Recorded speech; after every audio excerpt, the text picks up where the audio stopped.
ဒီကျောင်းသားလေးကတော့တကယ်ကိုပြဿနာရှာတဲ့နေရာမှာဆရာကြီးပါပဲဆရာမကအင်္ဂလိပ်စာကျောင်းတစ်ကျောင်းကိုအတန်ထွက်ဖက်ခိုင်းလိုက်တာကိုသူကတကယ်ပဲကိုယ်ပိုင်ဘာသာစကားအသစ်တစ်ခုတီထွင်ပြီးဖတ်ပြလိုက်ပါတယ်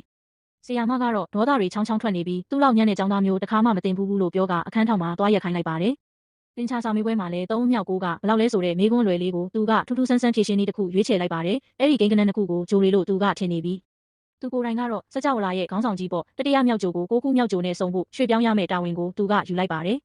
ယ်အဲဒီနောက်မှာတတိယဂျိုက6ခုမြောက်ဂျိုကိုအပြင်းထန်ဝင်တိုက်ပြီးဖျက်ဆီးပစ်လိုက်တာကြောင့်အီတန်က3မြောက်9ဆိုတဲ့အဖြေကိုထုတ်လိုက်ပါတယ်သူကတော့စာမေးပွဲမှာအမှတ်တရရမယ်လို့ယုံကြည်ချက်တွေအပြည့်ဖြစ်နေတာပေါ့သူ့တငယ်ချင်းတွေကဘလို့ဖြေခဲ့လဲလို့မေးတဲ့အခါမှာတော့အီတန်ကဝင်ကြွားတဲ့မျက်နှာပေးနဲ့မေးခွန်းတွေကတကယ်လွယ်တာလို့ပြောခဲ့ပေမဲ့နောက်ဆုံးမှာတော့သူတို့ညပဲရခဲ့ပါတယ်စာမေးပွဲမှာသူညရခဲ့တာကြောင့်မိဘတွေစီမှာလက်မှတ်သွားထိုးခိုင်းရမှာပါမိဘတွေစုမှာကိုကြောက်တာနဲ့သူကအကြံတစ်ခုထုတ်လိုက်ပါတယ်ခွေးနှစ်ကောင်ကိုခေါ်လိုက်ပြီးစာမေးပွဲစာရွက်ကိုချက်ချင်းကျွေးပစ်လိုက်တာပါအိမ်ပြန်ရောက်တဲ့အခါမှာတော့လမ်းမှာခွေးစားသွားလို့ဆိုပြီးမိဘတွေကိုလိန်ပြောပေမဲ့သူတို့ကသူ့ကိုနန္နာလေးဆုံးမလိုက်ကြပါတယ်ဒီကောင်လေးရဲ့နာမည်ကအီတန်ပါသူကအတန်းဖော်ရဲ့ဘောလုံးကိုယူပြီးကျောင်းပြင်ဘက်ကိုပစ်ထုတ်လိုက်ပါတယ်အဲ့ဒီအတန်းဖော်ကအရန်စိတ်တူသွားပြီးအီတန်ရဲ့လေဘင်းကိုညှစ်ထားလိုက်ပါတယ်အီတန်အိမ်ပြန်ရောက်တဲ့အခါမှာတော့အဲ့ဒီအတန်းဖော်ရဲ့မိဘတွေကရော်ကြေးတောင်းဖို့အိမ်ရှိကိုရောက်နေကြတာတွေ့လိုက်ရပါတယ်အီတန်ရဲ့အဖေကဘာမှတောင်မမေးပဲအီတန်ကိုပါရိုက်လွှတ်လိုက်ပါတယ်အီတန်ရဲ့အချင်းစာရိတ္တကတကယ်ကိုဆိုးရွားလွန်းတာကြောင့်ဆရာတွေရောမိဘတွေပါအဆိုးဆုံးကလေးလို့သတ်မှတ်ထားကြပါတယ်ဆရာမကအီတန်ရဲ့မိဘတွေကိုအီတန်ဟာဘာသာရပ်အားလုံးမှာသူညင်ရထားတယ်လို့ပြောပါတယ်ကျောင်းအုပ်ကြီးကလည်းဒီကလေးဟာစိတ်ပိုင်းဆိုင်ရာမူမမှန်တာဖြစ်ရမယ်သူ့အကိုရဲ့ညံရည်နဲ့ရှင်ရင်ဘာမှမဟုတ်ဘူးလို့ပြောပါတယ်ပိုဆိုးတာကအီတန်ရဲ့အကိုဟာကျောင်းမှာအတော်ဆုံးကျောင်းသားဖြစ်နေတာပါအီတန်ကတော့3တန်းမှာတင်နှစ်ကြာနေပါပြီအီတန်ကသူ့အကိုကိုတောင်စေးစာအတူရေးခိုင်းပြီးအပြင်းထွက်ကစားဖို့ကျောင်းပြေးခဲ့ပါသေးတယ်ဒါကြောင့်ကျောင်းအုပ်ကြီးကအီတန်ကိုကျောင်းကထုတ်ချင်နေပါတယ်အီတန်ရဲ့အဖေကတော့ဒေါသတွေထွက်နေတာပေါ့သူ့သားကကျောင်းမှာဘလောက်ပဲဆိုးဆိုးစိတ်ပိုင်းဆိုင်ရာမူမမှန်တာတော့မဖြစ်နိုင်ဘူးအလိုလိုက်ခံရလို့ပဲဖြစ်မှာပါလို့တွေးပြီးသူ့တငယ်ချင်းစီဖုန်းဆက်ကဘော်ရာဆောင်ကျောင်းတစ်ခုကိုပြောင်းပေးလိုက်ပါတယ်သူ့သားကိုပြောင်းလဲပေးနိုင်ဖို့မျှော်လင့်ချက်နဲ့ပေါ့ဒီကျောင်းကတော့တမိုင်းမှာအစည်းကမ်းဆုံးဘော်ရာဆောင်ပါဘယ်ကျောင်းသားပဲဖြစ်ဖြစ်စီကမ်းဖောက်ဖျက်ရင်အပြင်းထန်အဖြစ်ပေးခံရမှာပါအီတန်ကတခါမှအိမ်နဲ့မခွဲဘူးပါဘူးသူမိမတွေရဲ့ကားမောင်းထွက်သွားတာကိုကြည့်ပြီးဝမ်းနည်းပူဆွေးတဲ့မျက်ရည်တွေကျနေခဲ့ပါတယ်သူတကယ်ပဲအစွန့်ပစ်ခံလိုက်ရတာလားသူ့အမေနဲ့အကိုကလည်းအီတန်ကိုမခွဲချင်ကြပါဘူးဒါပေမဲ့အီတန်ရဲ့အနာဂတ်အတွက်ထားခဲ့ကြရတာပါအီတန်ရဲ့မိဘတွေမသိတာတခုကအီတန်ဟာတင်ချာနဲ့ဘာသာစကားမှာမတော်ပေမဲ့နုပညာမှာတော့အရန်တော်တာပါပဲအီတန်ဟာအပိုင်းအစတစ်ထောင်ပါတဲ့ဖတ်ဆိုအယုတ်ဆက်တာကိုလမ်းညွန်စာအုပ်မလို့ပဲမြ мян ဆန်ဆန်နဲ့တိတိကျကျဆက်နိုင်ပါတယ်လမ်းမှာကလေးတစ်ယောက်လော်လီပေါ်စားနေတာကိုမြင်ရင်အိမ်ပြန်ရောက်တာနဲ့စာရွက်ဖြူပေါ်မှာအဝါရောင်အနီရောင်နဲ့ရေဆေးတွေသုံးပြီးလှပတဲ့အယောင်ပြေးတွေနဲ့အဲ့ဒီကလေးပုံကိုပြန်ဆွဲနိုင်ပါတယ်သူအိမ်ကထွက်သွားရတော့မယ်ဆိုတာသိတဲ့အခါမှာလဲအီတန်ကပကြီးကားတစ်ချက်ကိုဇက်တိုက်ဆွဲခဲ့ပါတယ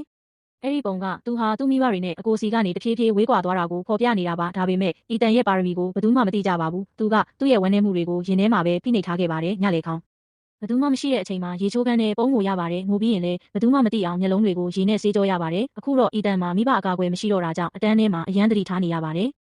်ဆရာကကြပြတပုတ်ကိုရှင်းပြခိုင်းတဲ့အခါငါတို့မြင်ရခံစားရတာတွေကအမှန်တရားမမြင်ရမခံစားရတာတွေကအမှားလို့အီတန်ကဖြေလိုက်ပါတယ်ဆရာကတော့ဒေါသထွက်လွန်းလို့ခေါင်းကမီးတောင်မတက်ပါပဲတကယ်တော့အီတန်ကကြပြရဲ့အဓိပ္ပာယ်အမှန်ကိုပြောပြခဲ့တာပါဒါပေမဲ့ဆရာကသူ့ကိုပြဿနာရှာတဲ့ကျောင်းသားလိုပဲသတ်မှတ်ထားပြီးအီတန်ကသူ့ကိုလာပြင်ပေးတာမျိုးကိုမကြိုက်ပါဘူးပကြီးတန်းမှာလည်းအီတန်ကအာယုံမဆိုင်တာကြောင့်ဆရာကမြေဖြူခဲနဲ့ပြစ်ပေါက်ပြီးတတိပေးပါတယ်အဲဒီနောက်မှာအီတန်ကိုလက်ဖြန့်ခိုင်းပြီးငါးချက်ရိုက်ပါတယ်အီတန်ရဲ့လက်တွေဖူးယောင်လာပြီးအရန်နာကျင်တာကြောင့်မျက်ရည်တွေကျလာပေမဲ့သူအော်မငိုပါဘူးဘာလို့လဲဆိုတော့ဒီမှာသူ့ကိုဘယ်သူမှကာကွယ်ပေးမှာမဟုတ်လို့ပါပဲငိုတာကဆရာတွေနဲ့အတန်းဖော်တွေကြားမှာလှောင်စရာဖြစ်မှာမို့အီတန်ကမျက်ရည်တုပ်ပြီးသင်ခန်းစာကိုဆက်တင်ပါတယ်ဒီကောင်လေးကတကယ်ကိုထူးခြားပါတယ်အင်္ဂလိပ်စာအတန်းမှာစာလုံးတွေကသူ့မျက်စိထဲမှာလူပုလေးတွေကနေတလို့မြင်နေရပြီးတင်ချာတန်းမှာလည်းကနန်းတွေကပျောက်ကွယ်ကုန်ပါတယ်ဘော်ရာဆောင်မှာသူ့ရဲ့အမှတ်တွေကတိုးတက်မလာတဲ့အပြင်သူကပိုပြီးနှုတ်ဆိတ်လာကစိတ်တူလွယ်လာပါတယ်သူ့စာအုပ်တွေအားလုံးကိုအမှိုက်ပုံးနဲ့ပစ်ထည့်လိုက်တယ်လို့လွယ်အိတ်ကိုလည်းအဆောက်အဦအပြင်ဘက်ကိုလွှင့်ပစ်လိုက်ပါတယ်သူမြင်သမျှအရာတွေကပင့်ကူတွေလိုဖြစ်လာပြီးသူ့လေဘင်းနဲ့စာပွဲပေါ်ကိုတက်လာတယ်လို့သူ့ခန္ဓာကိုယ်ကိုစားတော့မလို့ခံစားရတာကြောင့်သူကကြောက်လန့်တကြားနဲ့ပင့်ကူတွေကိုရိုက်တက်မိပါတယ်နောက်ဆုံးမှာတော့ဆရာကသူ့ကိုနှုံတဲ့ဘရင်လို့နာမည်ပေးလိုက်ပါတယ်အနုပညာဆရာတစ်ယောက်ရောက်လာတဲ့အခါမှာတော့အီတန်ရဲ့ဒုက္ခတွေကနေလွတ်မြောက်ခဲ့ရပါတယ်ဒီဆရာကထူးထူးဆန်းဆန်းလူပြက်လိုဝစ်စင်ပြီးရောက်လာတာပါ၃ချက်စက်တိုက်ခုံပြတယ်တချင်းဆိုတွေကလည်းပြီးတော့ပလွေမှုတ်ပြတာကြောင့်ကျောင်းသားတွေကသဘောကျပြီးလက်ခုပ်တွေအကျယ်ကြီးတီးကြပါတယ်ဆရာနာမည်ကနစ်ပါသူ့ရဲ့တင်ကြားမှုပုံစံကကဘာဦးကလေးကမရှိဘူးတဲ့ပုံစံမျိုးပါပထမဆုံးရက်မှာတင်ကျောင်းသားတွေကိုကြိုက်တာဆွဲဖို့လွတ်လပ်ခွင့်ပေးခဲ့ပေမဲ့အီတန်ရဲ့စာရွက်ကတော့ဘာမှမရှိပဲဘလာဖြစ်နေပါတယ်နစ်ကအီတန်ဟာတခြားဆရာတွေစီမှာခဏခဏအပြစ်ပေးခံနေရတာကိုသိသွားပါတယ်အီတန်ကနစ်ကိုမြင်တဲ့အခါမှာလည်းကြောက်လန့်ပြီးတုံရင်နေပါတယ်ဒါကိုနစ်ကသတိထားမိသွားပြီးအီတန်အကြောင်းပိုသိရအောင်အိမ်တိုင်ယာရောက်လေ့လာဖို့ဆုံးဖြတ်လိုက်ပါတယ်အီတန်ရဲ့မိဘတွေကနစ်ကိုအီတန်ရဲ့အရင်ကလေ့ကျင့်ခန်းစာအုပ်တွေကိုပြပါတယ်ဒါပေမဲ့စာအုပ်ထဲမှာပကြီးကားတစ်ချက်ပြောင်းနေတာကိုနစ်ကသတိထားမိပါတယ်နစ်ကဒီကလေးပကြီးဆွဲနိုင်မှန်းမသိခဲ့လို့အရန်အံ့ဩသွားပါတယ်သူကအီတန်ရဲ့အခြားပကြီးတွေကိုကြည့်လိုက်တဲ့အခါတပုံကအရန်စိတ်ဝင်စားဖို့ကောင်းပါတယ်အရှိဘက်ကကြည့်ရင်စစ်သားတွေကဥမင်လှိုင်ကူတူးနေတာဖြစ်ပြီးအနောက်ဘက်ကကြည့်ရင်စစ်သားတွေကအဲ့ဒီဥမင်ကနေထွက်ပြေးနေတာပါလူကြီးတယောက်တောင်ဒီလိုမျိုးမတွေးနိုင်ပါဘူးနစ်ကအီတန်ရဲ့မိဘတွေကိုအီတန်က လူမဟုတ်ပါဘူးသူကပကြီးမာပါရမီရှင်တယောက်ပါလို့ပြောလိုက်ပါတယ်အီတန်ရဲ့အဖေကတော့နှာခေါင်းရှုံပြီးမရေပါနဲ့ဗျာပကြီးဆွဲတက်တော့ဘာဖြစ်မှာလဲလို့ပြောပါတယ်နစ်ကအီတန်ရဲ့အင်္ဂလိပ်စာအုပ်ကိုဖွင့်ပြပါတယ်အီတန်ကဘီနေယာမှာဒီနေရာမှာဘီလို့မှားရေးထားပါတယ်ဒါဟာဆုံးဖြတ်ချက်မှားယွင်းတာမဟုတ်ပဲအီတန်မှာစာဖတ်ရခက်ခဲတဲ့ဒီဆွတ်ဆရာဝေဒနာခံစားနေရတာပါသူကမြင်ရတဲ့အချက်လက်နဲ့ကြားရတဲ့အချက်လက်ကိုမပေါင်းစပ်နိုင်ပါဘူးအီတန်ရဲ့အဖေကတော့ဒါကိုလက်မခံပဲအီတန်ကစာမတင်ကျင်လို့ပါလို့ပြောပါတယ်နစ်ကသူ့စကားကိုမယုံမှန်းသိတာကြောင့်ဂျပန်စာတွေရေးထားတဲ့အယုတ်တက်တာတစ်လုံးကိုယူပြီးအီတန်အဖေကိုဖတ်ခိုင်းပါတယ်အီတန်အဖေကစိတ်တူတူနဲ့ကျွန်တော်ဂျပန်စာမှမတက်တာလို့ပြောတဲ့အခါနစ်ကပြန်ငင်းခွင့်မပေးပဲခမားကအယမ်းမာနာကြီးတာပဲခမားရဲ့သဘောထားကမှားနေတယ်လို့ပြောလိုက်ပါတယ်အဲ့ဒီအခါမှအီတန်ရဲ့အဖေကတခုခုကိုသတိပြုမိသွားပါတယ်သူကသူ့သားကိုတခါမှနားမလည်ပေးခဲ့ဘူးဆိုတာသိသွားတာပါသူ့သားရဲ့အပြုအမူတွေဒါမှမဟုတ်သူဘာတွေခံစားနေရလဲဆိုတာကိုနားမလည်ပဲအဖြစ်ပဲတင်နေခဲ့တာပါနစ်ကဒါဟာအီတန်အခုရင်ဆိုင်နေရတဲ့အရာပဲသူကအခရာတွေကိုမမှတ်မိနိုင်တာလို့ပြောပြပါတယ်ဒါကြောင့်အီတန်ရဲ့ယုံကြည်မှုတွေပျက်စီးသွားရတာပါအဲ့ဒီအစားသူကသူ့ရဲ့မတက်ဆွမ်းနိုင်မှုကိုဖုံးကွယ်ဖို့ပုံကန်တဲ့ပုံစံမျိုးလုပ်ခဲ့တာပါအခုတော့အီတန်ရဲ့ပုံကန်မှုတွေပျောက်သွားပြီးပကြီးဆွဲတာကိုတောင်ဆွန့်လိုက်ပါပြီနစ်ကအီတန်ကိုကူညီချင်ပါတယ်သူကအတန်းထဲမှာကြော်ကြားတဲ့ပကြီးဆရာလီယိုနာဒိုဒါဗင်ချီအကြောင်းပြောပြပါတယ်ဒါဗင်ချီမှာလည်းဒီဆွတ်ခရရှိခဲ့ပြီးသူကစာကြောင်းတွေကိုအမြဲတမ်းပြောင်းပြန်ရေးလေးရှိပါတယ်နစ်ကတင်မုံပေါ်ကိုမှန်တစ်ချက်နဲ့ထိုးပြလိုက်တဲ့အခါစာကြောင်းကအီတန်အတွက်တဘာဝကျသွားပါတယ်အီတန်ကဒါကိုမြင်လိုက်တဲ့အခါသူ့မျက်လုံးတွေတောက်ပသွားပြီးသူစိတ်ဝင်စားတာကိုရှာတွေ့သွားပါတယ်လူတစ်ယောက်ဟာပါရမီရှင်ဖြစ်နိုင်တယ်ဆိုတာကိုအီတန်ရိပ်မိသွားပြီးအဲ့ဒီမှာတင်သူပထမဆုံးအကြိမ်ပြုံးနိုင်ခဲ့ပါတယ်အတန်းပြည့်တဲ့အခါမှာနစ်ကအီတန်ကိုတယောက်တည်းခေါ်ပြီးမင်းတနေ့မှာတောက်ပလာမှာပါလို့ပြောလိုက်ပါတယ်အီတန်ကယုံကြည်မှုတွေပြန်ရလာပါတယ်အပြင်ဘက်ပကြီးတန်းမှာလည်းသူကဟာလာဟင်းလင်းမင်းမနေတော့ပါဘူးမြေကြီးပေါ်ကတစ်ကိုင်းတွေတရွက်တွေကိုယူပြီးရေပေါ်မှာပေါ်နိုင်တဲ့ရေတိုင်ခွက်လေးတစ်ခုလှုပ်လိုက်ပါတယ်နစ်ကဒါကိုအတန်းပေါ်တွေကိုပြလိုက်တဲ့အခါအားလုံးကလက်ခုပ်တီးချီးကျူးကြပါတယ်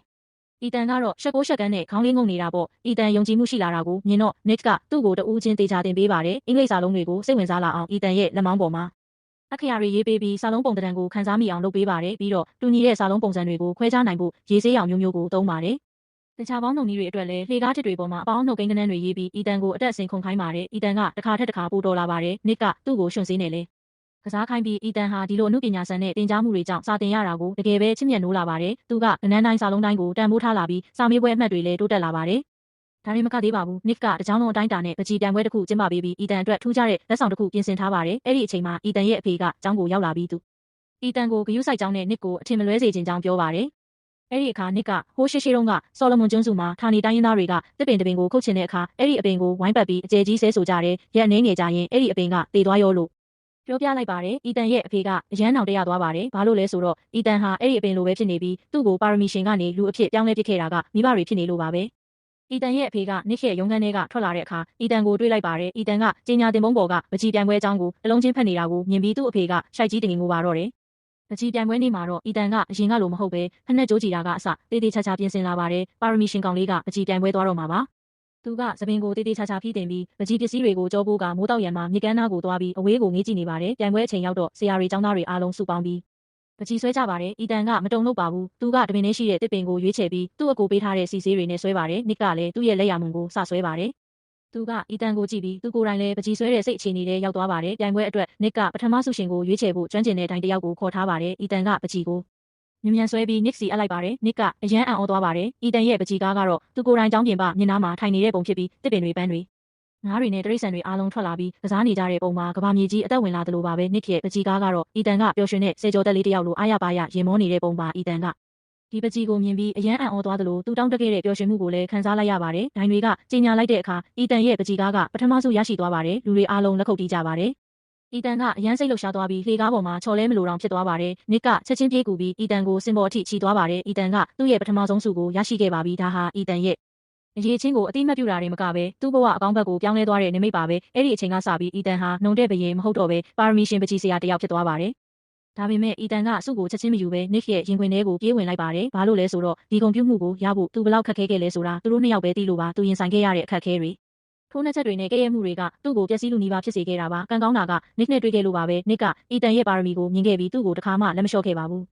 နောက်ပိုင်းမှာကျောင်းအကြီးကကျောင်းရဲ့လက်ကမ်းစာဆောင်မျက်နှာဖုံးအတွက်အီတန်ကိုပုံဆွဲခိုင်းပြီးဒီဂုံယူမှုကိုဆက်လက်ထိန်းသိမ်းပေးပါတယ်အီတန်ရဲ့မိဘတွေကလည်းအရန်အံ့ဩသွားပြီးနစ်ကိုကျေးဇူးအများကြီးတင်ကြပါတယ်နေ့တစ်နေ့ရဲ့အဆုံးမှာတော့အီတန်ဟာနစ်ရဲ့ရင်ခွင်ထဲမှာရှိနေပြီးတောက်ပတဲ့ကောင်းကင်ရံထဲကိုပြန်တန်းသွားသလိုခန်းစားချက်နဲ့စကားလေးပြီးဆုံးသွားပါတယ်